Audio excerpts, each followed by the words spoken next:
I believe a few of my, for some reason, I've gotten cut off twice tonight, so I believe a few of those things may not have been listed.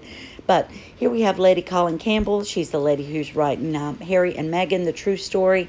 And she is a fascinating aristocrat. She's written books on Princess Diana and other members of royal family. This is a picture of her and her beautiful dog.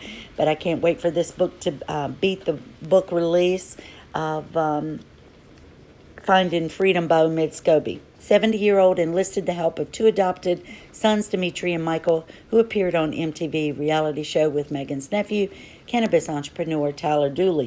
He even went and stayed there. His mother stayed at Lady Campbell's home, or castle, and I know that she's got more secrets about Meghan, and I can't wait to read about them. If you're in the UK, you can order the book on Amazon. I'm in the USA, and I went to order it, and it will not ship to the USA. So I'm going to wait till closer to the release date and hope it will be downloaded or it will be for sale on Amazon US. But I did order some of her other books, and I wanted to read those and kind of let you know what are in them. Meghan Markle and Prince Harry reportedly had an agenda to be international royals from day one. This is a picture that was listed on the TIG, which I believe Meghan Markle's actually behind this. And it shows Prince William and Harry the night before their wedding going to stay over at Coworth. Princess Elizabeth's doing something she normally doesn't do. She said she's so proud of Prince William and Kate Middleton, reportedly showering them with compliments because the William and Catherine, Duchess of Cambridge, have accomplished so much during this time as the Duke and Duchess of Cambridge. It's almost actually seems as though that they were everywhere at once, since they carry out so many other royal duties and attend so many events and engagement, even appearing to get the latest without even appearing to get the latest bit flustered. And they do a fabulous job. They're always poised, professional, handling even the toughest and unique situations with the grace and dignity that we would expect from the future king and queen consort. There's no doubt that their behavior is analyzed on a regular basis by people such as fans, the news media, and even other members of the royal family. Goes on to say that it can't be easy. What Meghan and Harry didn't understand is that people were watching them and they were judging them based on their actions. They weren't just attacking her. They weren't going after her because she was a mixed biracial woman. It had nothing to do with that. It was because she wouldn't dress properly. She wouldn't follow the rules. She wouldn't wear pantyhose. She went out and hugged the crowds when she was told not to. She did everything that the courtiers and the royal family told her not to do. She did just the opposite. She thought, I'm not going to listen to them. Nobody's going to tell me what to do. I'm going to do things my way, and nobody's going to tell me different. Here's a little funny tidbit goes on about that. This is from Instagram. Rachel, you are a doofus. How did the Sussex become the most loathed and despised royal couple of the era, and quite possibly in the history of the British royal family? This wasn't the fault of the media or tabloids, or even public being prejudiced, but they fell into a pit of abyss by their own hand, by wielding their swords at the world, by making absurd and wretched demands, throwing toddler tantrums, and expecting the public to buy their pathetically poor PR spin. It resulted in them being forced to retreat and eat and swallow their own bitter and poisonous lies. That's what happened, Harry and Meghan. This just goes on to say that on their anniversary that they're going to have a quiet day enjoying time with Archie. I don't believe she has anything to do with this child. And of course, this comes from the biographer and author of her book, Finding Freedom, Omid Scobie, who was nothing but a royal contributor. I don't think she has any maternal bond with Archie. I think the nannies that have remained are the ones that have the bond with him. I think Harry does. I think that he interacts with him, and when they were reading the book, she was calling out and saying, Dada. But I don't think that Meghan does. I don't think she ever wanted kids. We heard that there was a baby contract with her marriage to her second husband, Trevor, and that it would have to have 24-hour round-the-clock nanny provided. Now, we all remember when she criticized Kate for having nannies, and Kate's a hands-on mom and doesn't really have nannies to watch and do for her kids all day. But Meghan does, and Meghan will always have that because Meghan's not running after a child and changing a child's dirty diapers and doing all these things that a child needs, spending time with them and having that bond with them. Nope, that's not Meghan's cup of tea. Lady Colin Campbell, go to her Twitter page, and it just says new special and exclusive episode about the upcoming book, Harry and Meghan, The Real Story. It shows if you're in the UK where you can pre-order the book from. And again, that's coming out soon. All right, picture of Harry and Meghan. Oh, gosh. Catherine McPhee married David Foster, who was married to Yolanda Hadid. And you've heard of the Hadid twins, the supermodels. And I believe he was running around on Yolanda with this 36-year-old Catherine McPhee, who was a classmate of Meghan Markle's, but was several years younger, who goes on to talk about their age and being together. So I think Meghan Markle's actually even older than she is. But it says Meghan's friend, Catherine McPhee, opens up about her husband, David Foster's beautiful relationship with Prince Harry, saying that they're like father and son after setting up the royal couple's Canadian hideaway. Oh, this is disgusting. But, and I'm sure this breaks Prince Charles' heart, because he's going to go out and say because he made this arrangement for him. We don't even know if they've ever met, David Foster and Prince Harry. But to act like it's a father to him, really? All right, there was a nice picture there. Jet, set, go. Meghan Markle and Prince Harry wanted to be international roving royals from the outset, claims royal expert, and that was written May 18th, 2020. This is just going back to the wedding, and this talks about that they're celebrating their second wedding anniversary very quietly together as a family, according to their friends, and they're not working, they're not taking calls. When do they ever work? Didn't they just announce they were taking a couple months off? Then they launched a foundation. Then they were taking time off. Then there's been an article out in newspapers around the world almost every day that she's just trying to keep her name out there.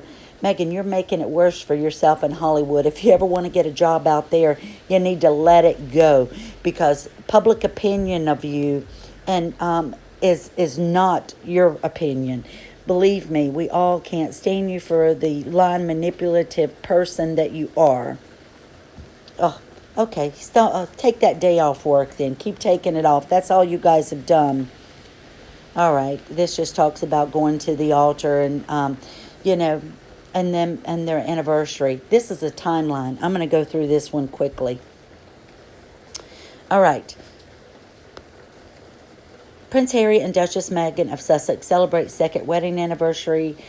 Tuesday, it's been said that a few will have predicted on the that euphoric day on their nuptials at the Windsor Castle, and that they would be, can't see this, 2 years later, living 2 years later in a pandemic quarantine in Los Angeles. Okay, and it says also the royal family, they're locked in a bitter legal wrangling with the British tabloids, which I don't believe she's going to win this case, and already so many other things that she put into that at the pretrial hearing that the Chief Justice has thrown out and says it has nothing to do with the other, and now she's going to have to pay the Daily Mail's $40,000 of their fees and then $50,000 of her own legal fees so far. The Courtship 2016, since months after they met, Harry officially acknowledged that Meghan was his girlfriend, and then it all went wrong for Meghan. Poor Meghan, poor Meghan. People wrote discouraging and nasty things about her. They're racist people over there. Look, Harry, oh my gosh, what are they doing to me? They hate me, they hate me. Right. No, they're writing the truth about you, and it's all what they've witnessed. The wedding run-up, January, May 2018. Thanks to frequent interviews, it becomes clear all is not well between Meghan and her Markle family. Yes, and talks about the father and his heart attack. Yes, it's not, because she's cut them off. She didn't want to bring them over there, whether it was embarrassment or she thought they were going to say the wrong thing, or that they were going to talk about how you dispute the lies that she'd been following the royal family her whole life. Their bedroom was covered wall to wall with pictures, albums, books of everything on the royal family. But that would go against her saying she got set up on a blind date with a prince, and all she asked was, is he nice? Yeah, right. She couldn't have the family come in because they know that she's told lie after lie. The wedding day, royal fans Billions watched around the world. Service was unprecedented, featuring an exuberant preacher from America and a gospel singing choir from the rafters of St. George's Chapel. Remember, they were singing "This Little Light of Mine, I'm gonna let it shine." Meghan thought she was telling everybody that day that she was going to let her little light shine. She was coming on the scene, and she was going to modernize the royal family. She was going to wake people up with her woke views. She was going to be the world's greatest humanitarian, world's greatest wife, princess. She had all the titles. She had what she wanted. She had the money. And then she was going to run back to Hollywood and hope it would get her a job, because she lost her job and had to run and look for a husband. Meghan doesn't get things on her own. She needs men to get them. The debut of the Duchess of Sussex, summer 2018. It was their first post-wedding engagement, as the new Duke and Duchess of Sussex was at Buckingham Palace at an event honoring Prince Charles, but the real test was Meghan's first solo engagement with Queen Elizabeth, who invited her on the royal train, an unprecedented honor, even for the grandchildren, for a visit to Cheshire. And we saw Meghan just look like an idiot sitting there talking with her hands all over the place. Her hair didn't look put together. Her weave was coming off. She just looked like she was just a mess. And it looked like she was getting on the Queen's nerves in some of the pictures that we're seeing, because Meghan was just talking non-stop. Okay. It said, Harry and Meghan were met with wild acclaim. She appeared to be a natural at customary walkabouts among the cheering crowds. It's not hard to go out and meet people and go up to them and talk to them on the street when they're waiting their hours to talk to you and to pass you a lovely bouquet of flowers, or to wish you well, or to shake your hands. I don't know why they think that takes this great skill. It's not. Public speaking and speaking in front of a room full of people you don't know, that can be something you need skill with. Oops, and now they're pregnant. October 15, 2018, they announced they were expecting just as they arrived down under for the first major overseas tours to Australia, New Zealand, Fiji, and Tonga. The baby will be the 8th grandchild for the Queen and husband, Prince Philip, and 7th in line to the throne. Now we're up to the Duchess as diva, end of February. End of 2018 to February 2019. They were supposed to be the Fab Four, Prince William and Duchess Kate, Harry and Meghan, but after the Sussex return from down under by Christmas, anonymous palace insiders say, were regaling the tabloids with tales of feuding royal sister-in-laws or brothers on the outs. Did Meghan make Kate cry at a pre-fitting? Yes, of course she did. Meghan made a lot of people cry. She treated the staff, the royal courtiers, like dirt. She didn't want to listen to them give advice on how things were supposed to be done. She didn't care. They said she would just walk away. If she didn't want to hear advice, she just turned and walked away, or were rude and cruel to them. Meanwhile, the Sussex fueled the speculation of a falling out among the Fab Four when they abruptly decided to leave Kensington Palace and move into the renovated Frogmore Cottage on the Windsor Castle estate, seeking, they said, more privacy. Nope, they didn't want. I think they had vicious fights, and I think they didn't want to be near his. She wanted to start alienating him from his family and from Kate and from William. I think she was very jealous of Kate. She was also very jealous of that he had a great relationship with Princess Charlotte and his two nephews. And I think she couldn't stand that. People said that she hated when he spent time with them. So then they go to Frogmore. She doesn't like that either. She really didn't even want to go there. Nothing was ever good enough for her. She was going to go back to America. She had made up her mind. These people aren't going to tell her what to do. They aren't going to punish her. So the birth of Archie Harrison Mountbatten, Windsor. The Sussex desire for privacy and to do the opposite of Will and Kate led to a mass confusion and media fury over where and when their baby was born, which turned out to be a London hospital, and hours before the palace got around to announcing it. I'm going to call bullshit on that right there, because we all know They didn't even know which hospital she was at. I think that was because she was getting the baby from the surrogate and had the baby for a week or two.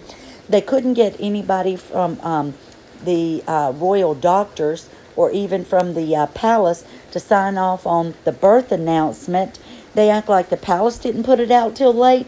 They told the press after she'd already had the baby that she was going into labor, and finally told them where she could be, and then still didn't let them take pictures of them until 2 days after the birth of little Archie. So much lying, deceitfulness. Meanwhile, abusive vitriol directed at Meghan on social media continues, forcing the palace to block internet trolls posting offensive messages on royal social media channels. Yeah, they put in a special software, too, that would block people from saying anything negative about that. I'd read that, too, in one of the other newspapers. And Meghan acts like the royal family didn't do anything to protect her, but they did. They were trying to protect her as much as they can. They can't tell the newspapers what they can and can't write, especially when they don't even know what it is that they're going to be writing. And when you tell these certain newspaper outlets that you're not going to give them the scoop anymore, and you're not going to be letting them attend these events and get pictures, what are you expecting to do? They've got newspapers to sell, and they're going to write articles, Meghan. You don't control the world. Then the 10-day tour, Meghan and Archie spend the entire time in South Africa, while Harry visited multiple countries, was a big success, especially for the adorable video and pictures of baby Archie, and she got to see retired Archbishop Desmond Tutu. Funny how Archbishop Desmond Tutu got to see him and spend more time with him than his own family, or people have never even met him. But in an interview with their pal, ITV journalist Tom Bradby, that aired as the tour was winding down, the couple, stunned by going public about their unhappiness with royal lives, with tears in their eyes, Meghan spoke for the first time about the stress of coping with the fierce and often critical media spotlight. And Harry acknowledged that he and Will, while still loving brothers, are on different paths in life. I never thought that this media scrutiny would be easy, Meghan says, but I thought it would be fair. And that's the part that's really hard to reconcile, Meghan told Bradby. When I heard her say this, I thought, are you kidding me? It was always fair. And there were people that were told, don't do this, don't say that, write positive stuff. Be careful about the undertones. Be careful the words you use. That was only a few people that they were never going to control. It wasn't the big newspapers like you're making it out to be. And I'm sorry they don't agree with you, Meghan, but they saw everything that you did. You're not a victim. So you might cry your little tears, or act like you're crying for the camera, but we all know different. We all know that this was you after you had been chastised from the family for breaking rules and doing things wrong, that you are going to lash out and get back at them. And we all know about your little diary and the secrets. And I hope that she does go out and try to print what's in there, because she might find herself in a big lawsuit being sued against the royal family for having leaked palace secrets as well as telling lies about them. Wouldn't that be something? Then on the last day of the tour, the couple left, reporters agog when they announced that they had filed lawsuits against 3 London tabloids. And one was allegedly the hacking of Harry's phone years ago, and the copyright infringement and invasion of privacy for publishing a private letter with Meghan, who wrote to her father after the wedding. Well, it wasn't a private letter, and we know that Meghan had her friends leak it to People magazine. So when she goes to court, she's going to have to get those 5 friends to come forward, and those 5 friends are going to have to say that Meghan didn't tell them to put that out there. But basically the same wording was put out in from all the 5 people who reported it. So who knows? Maybe there were the 5 Meghans who actually wrote about it. She wrote it in such a way, and even Omid Scobie said that he wanted that she put things in it because she knew her father would release it to the press. But in this instance, he didn't, did he, Meghan? He surprised you on that one. And then after he did, it was to try to clean up his image and what people had thought about him, because you were telling lies about him. Last day of the tour, the couple left report. Oh, we saw that. Okay. Then at Thanksgiving, the Queen told them after this, because this was in October, you guys take a break. And they're like, yeah, maybe we need to. But they got in trouble for ruining the African documentary by being on there whining, poor pitiful me, I live in a palace, poor pitiful me, people hurt my feelings with the articles, I'm not being treated fair. Nobody asks how I'm doing. It's a real thing behind closed doors when there's people in the country that they're visiting and the places where they don't have clean drinking water, they don't have adequate food, they don't have clothes, they don't have shoes on their feet, they don't have proper education.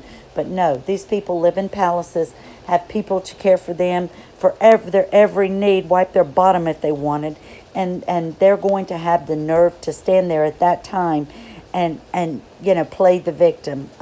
It's not working with me. So they decided they would skip the usual royal Christmas at Sandringham. Well, that isn't what happened either. The Queen told them, you know what? You guys are still, not happy. You're bitter, and you've made your little announcement, about what you're doing. You can just go and spend Christmas by yourself. She didn't want to hear their names. She didn't want to have anything to do with them. And so they went back or stayed there. So, but that was by the Queen's order. That had nothing to do with them. But then I think that Meghan realized now we've been sent away for 2 holidays and we're in big trouble. And, I think I want to go back home now.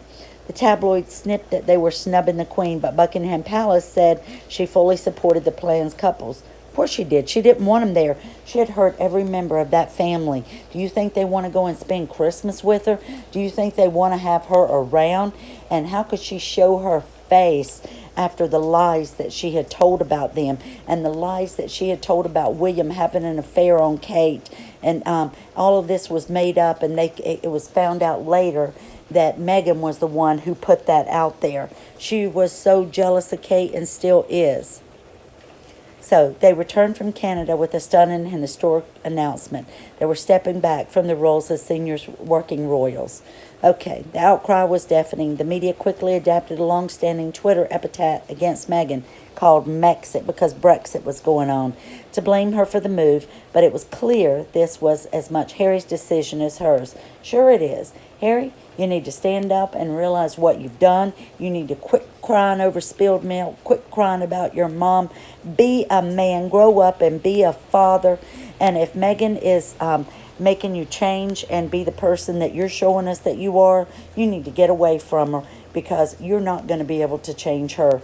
If you are the person that she is and you guys have the same morals, values, and that you mentioned before, that she was the right person for you, then you need to stay there, but quit playing the victim, quit asking your family for money, and stay out of the papers because you aren't doing anything to help anybody.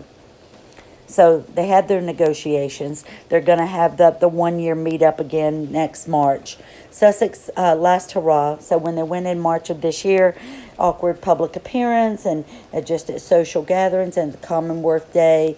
And then, of course, Archie's first birthday.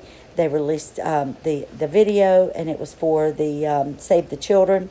These are just some of the headlines on the articles today. Basically, they're all saying the same thing because all they've got is what Omid Scobie put out, that they were spending a quiet day together as a family and spending time with Archie. So they all wrote the same thing. So, really? Okay. All right, so now let's see. Meghan Markle, Prince Harry will face new challenges as the U.S. We know that. They're just talking about how their lives changed, and because after stepping back from the firm and when they went to America and being during the pandemic, things are a little bit tougher than they thought. And but they're saying that they should be able to, make money and be independent. But I don't think they can. I don't think that that Meghan's going to find work, and I don't think that Harry is. And there's no public speaking going on now, and seems like Meghan's out fraternizing with all the or I don't know if she's out with Hollywood people, but allegedly, and who knows what she's doing, little favors that she's doing for them to try to get them to help her out to get some roles. And you guys remember Julie Montego? She's been on the Good Morning Britain, and she was always standing up for Meghan, always coming to her rescue, saying, I know what it's like, I'm an American. And it said that she detailed, okay, let's see. No, let me go down to, wait just a minute. Oh, Meghan Markle as Americanized Prince Harry with Los Angeles move, says Julia. I love it. Royal author Leslie Carrier, who detailed the couple's courtship in her book, American Princess, the love story of Meghan Markle and Prince Harry. I was looking for what Julia had said. Hold on just a minute. Look at this in the second paragraph down there. Harry and Meghan are a perfect match. They may be. She explained both attended progressive private schools. Both were raised by warm, compassionate, affectionate mothers who deeply felt that it was imperative to teach their children that some people may have less than you do, but they're not less than you are. Oh, really? Well, how did Doria Ragland teach Meghan this when she went to jail because she didn't pay taxes on the travel agency that she got the money from her husband who rigged a lottery and took the money to set it up and then tried to get the IRS on him saying that he owned it. He didn't do it. He just bought the company for her. She never paid any taxes, and she ended up serving jail time for about, I think, 4 years or so. So, yeah, we don't see that part of you, Meghan, but she's the person in your family you want to bring to the wedding. The others may talk or may embarrass you a little bit, but I don't think they've got a criminal background. So anyway, that's it. Harry and Meghan have been married for 2 years. We don't know how much longer it's going to last. I feel like it'll be less than a year. Wedding bliss or foolish mistake. Thank you for watching YouTube channel. I hope you'll subscribe. If you don't subscribe and you want to search for it, you have to type out Moonchild 714 and then a space and then type in the word channel. And then it'll take you straight through it. So type it exactly the way it is. Thank you for new subscribers, new followers. I'm trying to build my subscribers. So I hope you're enjoying the videos. Leave me messages. Tell me content you want to see. And I just appreciate you all so much. Hope you have a blessed day and are having a great week. And just remember, stay in touch with family, friends, and reach out to people. And if you're having a low point or a difficult time or sad time, reach out to somebody, talk to them. There's always people that love you and that care about you and that people are there for you. And we just have to remember to look after each other during this time. Thank you, and I really appreciate it. Goodbye.